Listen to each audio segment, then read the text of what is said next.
Baik teman-teman, dalam video ini kita akan membahas seputar beberapa komponen yang ada di dalam sebuah rencana pelaksanaan pembelajaran.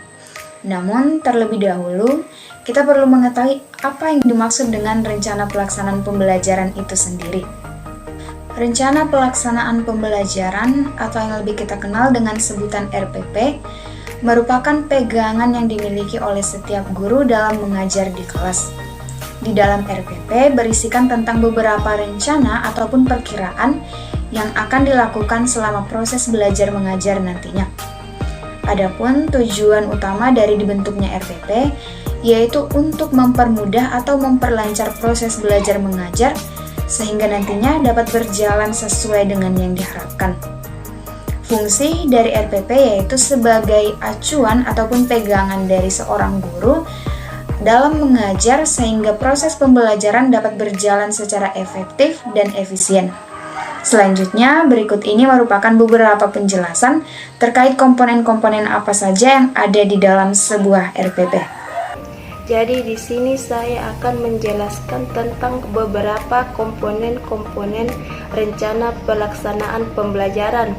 Yang pertama ada identitas mata pelajaran.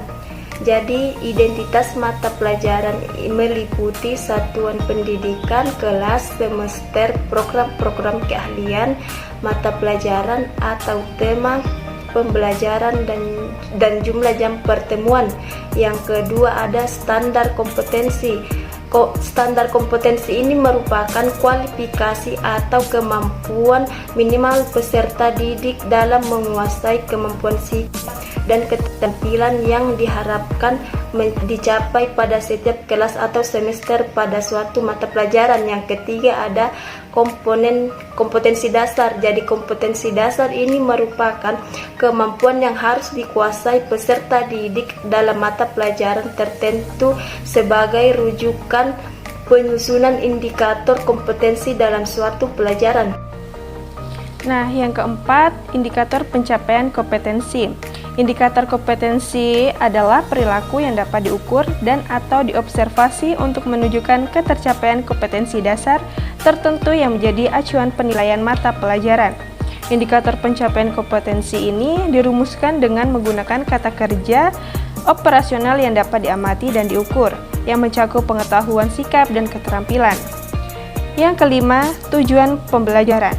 Tujuan pembelajaran adalah menggambarkan proses dan hasil belajar yang diharapkan dicapai oleh peserta didik sesuai dengan kompetensi dasar. Yang keenam, materi pembelajaran. Materi pembelajaran ini memuat fakta, konsep, prinsip, prosedur yang relevan dan ditulis dalam bentuk butir-butir uraian sesuai dengan rumusan indikator pencapaian kompetensi. Yang ketujuh, alokasi waktu. Alokasi waktu disesuaikan dengan keperluan untuk pencapaian KD dan bahan belajar. Yang kedelapan, metode pembelajaran.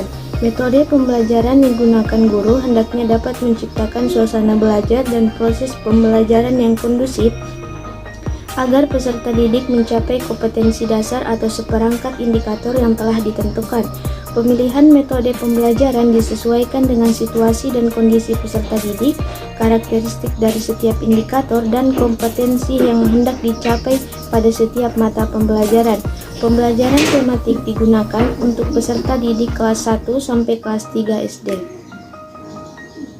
Komponen RPP yang ke-9 yaitu kegiatan pembelajaran yang meliputi satu pendahuluan. Kegiatan pendahuluan merupakan proses awal pertemuan pembelajaran yang dilakukan untuk meningkatkan motivasi dan memfokuskan perhatian peserta didik untuk berpartisipasi aktif dalam proses pembelajaran atau pemberian persepsi. Yang kedua yaitu inti. Kegiatan inti merupakan proses pembelajaran untuk mencapai KD.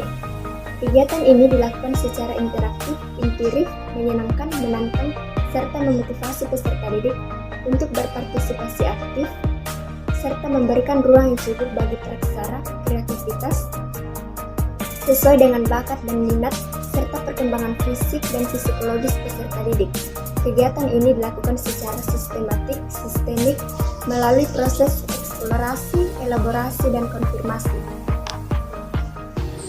Bagian C, penutupan.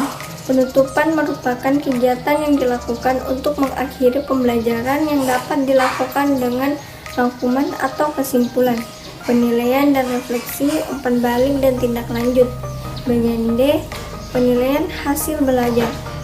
Prosedur dan instrumen penilaian proses dan hasil belajar disesuaikan dengan indikator pencapaian kompetensi dan mengacu pada standar penilaian. Bagian E, sumber belajar. Penentuan sumber belajar didasarkan pada standar kompetensi atau kompetensi dasar, serta materi pembelajaran, kegiatan pembelajaran, dan standar pencapaian kompetensi.